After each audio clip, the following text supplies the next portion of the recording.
under filming, does anybody intend to film the meeting? Thank you.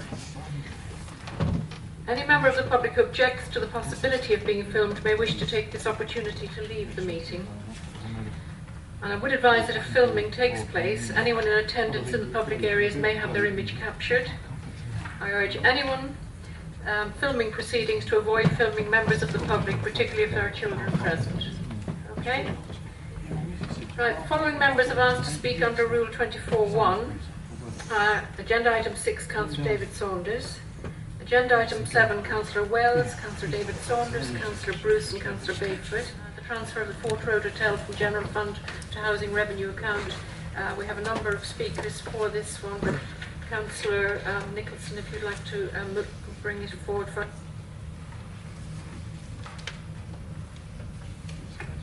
Yes, thank you, Chair. The Fort Road Hotel in Margate has been empty and derelict for a number of years, and the Council undertook a compulsory purchase order in May 2010, and the general vesting declaration was made in October 2010. And the property has been held in the general fund since. The Council has considered a number of options for the property and has requested development proposals from the market through an expression of interest process on a couple of occasions. In fact, I think it's at least 3, maybe more. And the latest being in 2014. The expressions of interest have not identified any feasible or suitable schemes for the building. Therefore, that derelict blight remains in a fairly prominent seafront position, which I think is not good for the town, for attracting visitors, and also, most importantly, for the residents who have to live around it. Therefore, I recommend the following. The Cabinet agree to transfer the Fort Road Hotel from the General Fund to the Housing Revenue Account. The Cabinet agrees to allocate the property for housing purposes. No. And the Cabinet agreed the use of the HRA balances and 141 receipts, where appropriate, to undertake development works up to £950,000. And the Cabinet agreed to the use of the repairs reserve to fund the general fund costs already occurred prior to transfer. Thank you, Councillor. Right, I'll just get my list. Agenda item 7, we have Councillor Wells, Councillor Saunders, Councillor Bruce and Councillor Bayford. Councillor Wells. Thank you, Madam Chair. I suspect, like many in this room and others who've read this report, I'm somewhat bemused by the calculations, the conclusions and the manner in which this is being resolved. This property, when it was originally compulsory purchased, was compulsory purchased following by a decision of this council that if no relevant interested party could be found within, I believe it was 6 months, I'm sure Councillor Bayford will correct me, because at the time, and it turns out to be a few months longer than that, it was going to be demolished and grassed over. Okay. At the time that that particular approach was cancelled, I remember a Cabinet meeting there, I did quiz Madeleine Homer, who was then Director of Community Services, very closely about the 2 expressions of interest she had. And she didn't quite say they were both certain bets, but she was very, very, very confident that we'd have something there. That's now a number of years ago. And what we're now looking at doing seems to be, in the year that the Turner film is going to bring people down to this area to look at the area in which Turner lived, we're going to take something that potentially has got heritage value, and if this report reads correctly, going to spend nearly £1 million turning it into either 2 or 3 units of social housing rather than using it. And I realise it was a little late in the day, but the comment in here that suggests that 2014 was the last time an expression of interest was received, I understand because of the petition about this has been launched and has got more than 600 signatures on it, people who do not want this turned into housing. You did receive just this week an expression of interest from an internationally renowned toy museum who are very interested in the heritage aspects. In fact, I confidently expect to come here tonight and be told to go home because you put it off to one side and cancelled it because you've got an expression of interest that was serious in terms of the tourism offer of this council and the tourism of this area, which I believe this council and this cabinet in particular is particularly keen on. we must be looking at the oddest social housing scheme imaginable. Hugely expensive, at the expense of a potential tourist offer, and not in line with the original compulsory purchase order indications or what they were intended to do or what it was intended to do for. And I don't know. I admire your chutzpah, really. I admire your courage going into an election, stating you're about to put in one of the most tourist-sensitive spots here because we failed collectively to find the right commercial organisation. 3 bits of social housing, which will be some of the most expensive social housing in East Kent. Hear, hear.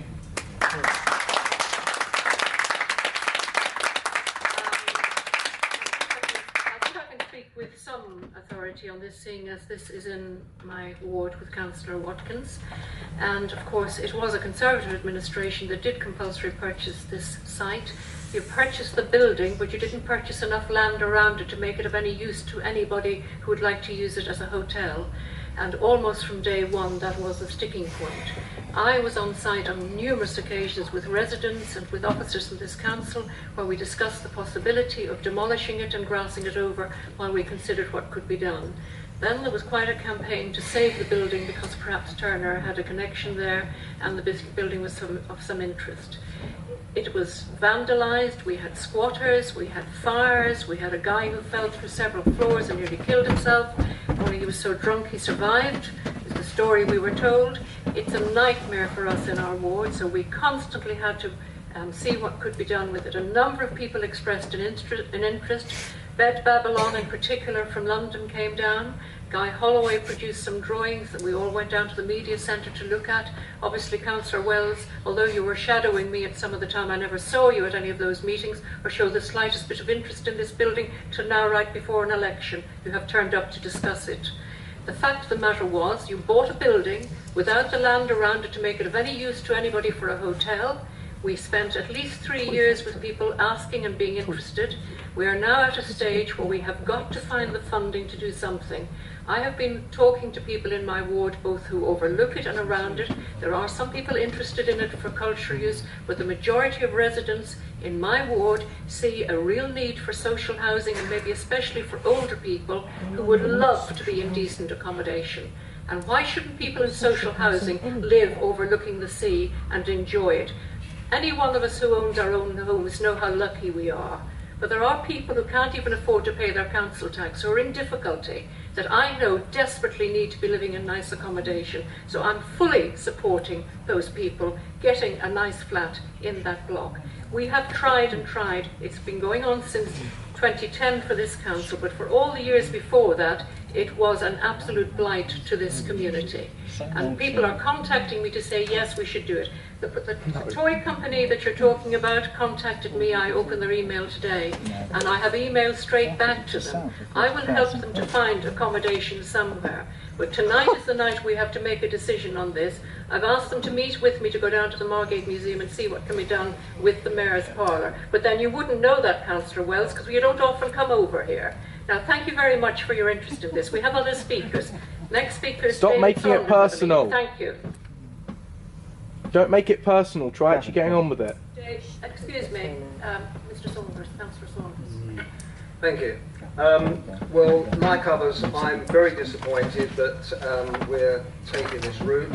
I accept that the building is derelict and has a nil value as indicated within the paperwork, but I'm also mindful of the fact that irrespective of the size of the parcel of land that it sits on, it's a very, very valuable parcel of land. And my inquisitive mind asked me how we've marketed this parcel of land, because you yourself this evening has mentioned a hotel, and clearly we have exhausted the possibility of a hotel on that site, and I accept that we've exhausted that route. But I just wonder if we've taken anyone that's come forward, and I don't know if anyone has come forward, if we've taken anyone that might have come forward seriously with a proposal for a residential development, which we are now proposing. So yes, I can understand the logic of the route we're going. I don't like it, and I question whether there would be an alternative route. Thank you. Can I just say thank you, Councillor Saunders. Throughout all of these years, people have contacted me directly, from language schools to hotels to privately, developments for housing, but none of them have come to anything. They've had to go through the formal routes when it's advertised. They have to respond to it. And, coming in at the 11th hour with the email I had today would have been lovely, but they didn't come forward in all the years that this building has been derelict. We have to do something. The residents who live in Holmfern, in Sandpiper Court, that I've spoken to, who are right overlooking this and beside it, are desperate for us to do something. It's rat infested. It is disgusting. There are pigeons, you name it, you've got it.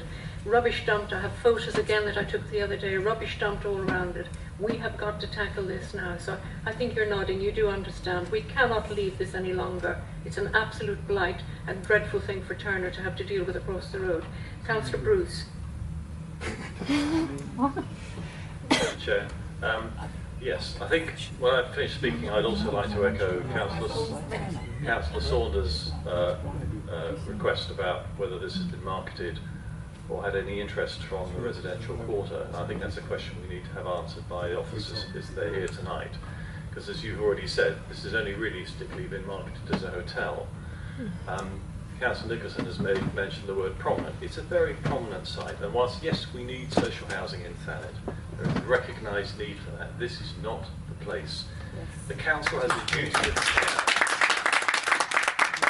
The council has a duty of care to all the ratepayers of Thanet to make the best use of the properties that they hold in their portfolio.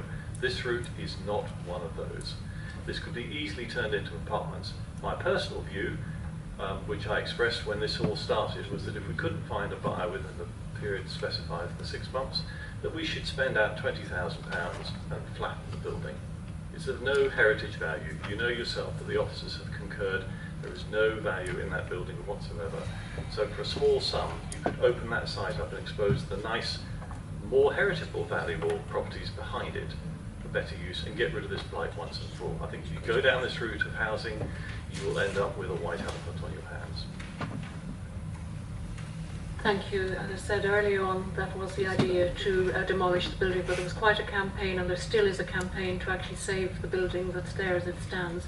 But the only real money that this council has access to is council tenants' money that they've paid in their rent, that we are allowed to use in this way. There is no other way that we can find the kind of money that we need to get on with doing something with this building.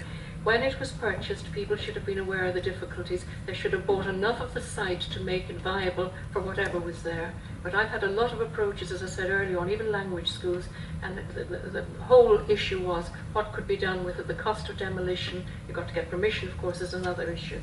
Councillor Bayford. Yeah, thank you, Chairman. A lot's been said that I agree with, so I won't repeat that, but it is absolutely a prime site. It does seem to me that what you're presenting us with tonight is a sort of sudden leap. You know, over many years, I know that the council has sought expressions of interest. There's been lots of ideas that seem to be quite good and ultimately came to nothing. But we suddenly now seem to have gone from that towards now turning it into social housing. And I think that beggars an awful lot of questions. If the council's looking to put it to residential, then I'd like to know whether the council has actually asked for expressions of interest from the market for residential development, and whether in fact the council has a responsibility to get best value for the site, and whether what you're doing does actually represent best value. And overall, taking all the other comments that people have made, I just don't believe that all the options have been properly explored in this. So I'll give you notice now that I should be asking the Chair of Ovian Scrutiny to call this decision in so that it can be looked at again. Thank you. Before I bring in Councillor Harrison, can I just say that I advised all of you on the 4th of December at full council, every member, that we had to make decisions. That was the 4th of December. So if you're telling me this is a sudden decision you've heard about on the 2nd of April, I can assure you it isn't. I warned all of you absolutely on the 4th of December. Councillor Harrison, thank you.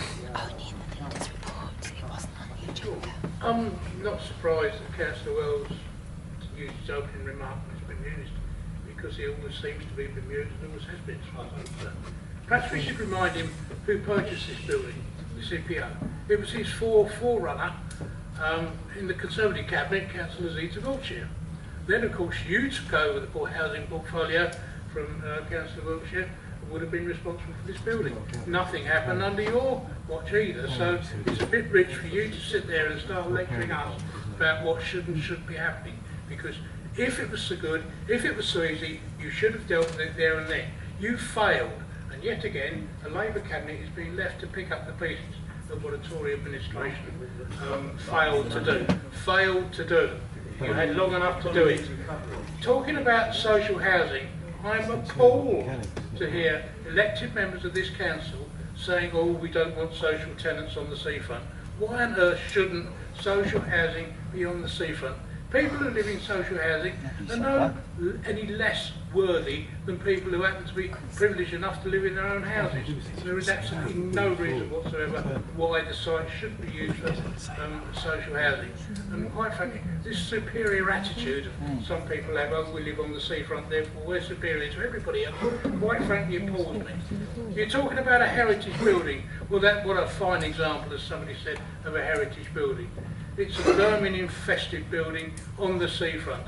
And something needs to be done about it now. And buying it, knocking it down and turning it for something else is the right thing to do. You've heard it's gone out 3 or 4 times for different expressions of interest.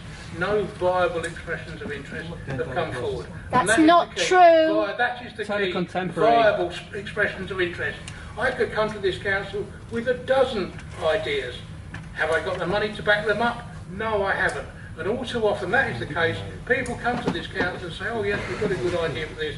Have you got the money to do it? Oh no, we expect you to pay for it. No, it doesn't work like that. If you've got a good idea, you come to the council with it, bring the money with you, then we'll sit down and talk. But until then we won't. So I think you talked about the best of properties, well, or the best use of properties. The best use of a run-down, derelict, vermin-infested property is to use it for social housing, do it up, build it properly, use it for social housing. As we've seen with other buildings around Cliftonville, Dalby Square and other places. So I'm happy and I'm proud to support this. Thank you very much, Councillor Harrison. Councillor Nicholson. Yes, I too was disappointed in the, let's say, this expression that this is not the place for social housing. I'm not surprised, because it's just electioneering, really, in all intents and purposes. However, but it is, Councillor Harrison is quite right. However, I do tell people to actually read the report where it says to allocate the property for housing purposes. There are many forms of affordable social housing which can go forward. As to this, I'm going to have this called into overview and scrutiny. Fine. Then I hope then that Councillor Bayford, because this was purchased under his leadership, and it's such a wonderful opportunity and did nothing, will explain why he did nothing for the years when he was still leader. Yeah? Why, if it was so easy to get rid of this? Also, of course, if the council was to divest itself of this site, it has to automatically be offered back to the people who originally owned it from the CPO. And they couldn't do anything with it, but they may wish to hang on to it a little bit longer, breed a few more rats and a few more pigeons. Yes. The expressions of interest that were asked for were open. Really? Yes, they were open. Really? So, yes, the people could have bid to build housing on it. They could bid to change it into, as I say, that's not true. Whether it was language schools no. That's not true. No, you've got emails restricting it. No, it's okay. No, just ignore them. As usual. We vote for you. You should leave listening to us, not the other way round. Ignore them. Ignore your voters. Excuse me, could we please try and let the person who's speaking speak? We were courteous when other opposition members were speaking. Please, could Councillor Nicholson finish? We're nearly finished with this item. People do need to understand the residents who live nearby this property have had enough of it. They are determined that we sort this out before the end of this term of this council. But we need to finish that. This was openly marketed. Whether, as I say, whether for a hotel, No, not openly marketed. For housing on private market, no one came forward with anything viable that could be taken. Not openly marketed so for housing, not that's true. why we are going forward and transferring it into the HRA. And Sorry. no. Sorry. Can I just take that? Can I also say that there was going to be an shredded. attempt to have this building listed, and every English Heritage, and this is dated 8th of January 2015, rejected it. And they say that there was no proven association with the artist J.W.M. Turner, and it's limited to speculation at the very best.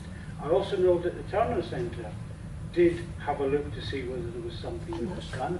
Unfortunately, there was nothing that they could see that would be viable. That's not true. There's a proposal. The council denied them the building. This will benefit Margate Seafront and get rid of this blot on the landscape. Create a tourist attraction. You wouldn't give them the freehold. They put forward a viable option. You refused to give it to Edwina them. Crawley wouldn't do the freehold. Excuse me. I have a surgery the last Saturday every month for the last 20 years. None of the people who are shouting out now have come to see me to say, help me to do something about that building, because actually it's been a nightmare for 30 years really, but 20 years it's been in a bad state, and the last 10 in particular. But we can't be hearing lies the best we can within the rules that we're allowed to enact, and we're very lucky to have council tenants rent money to buy, do up, put flats in there for tenants who actually will pay their rent. I think we're doing the best we can in a very bad circumstances, and I've spoken to so many people who, again today, want us to get on with this. I'm sorry that people have come tonight who've never come to speak to me about it at my surgeries. That was the time to tell me you had other ideas. I'd like to take a vote on this now. Thank you. Colleagues, thank you. Unanimous. Thank you. What a load of codswallop. We asked about hotels last year. You told us to go and see an estate agent. But you had no building. You had no building. February, email to the Economic Development Department. I'm very sorry, but if anybody wishes to interrupt proceedings any further, I will have to warn you. I'm sorry, I don't like to do this. I like open debate, but shouting from the background doesn't help. People can always come to this council. We brought this in 1995, that you can come with petitions, you can come and talk at full council. It was a Labour administration brought in that rule for the very first time ever, that the public could come and speak at meetings. But shouting out from the background when actually the vote has been taken is not going to be helpful. I'm now moving on to agenda item 8, the Thanet Community Safety Plan for 20...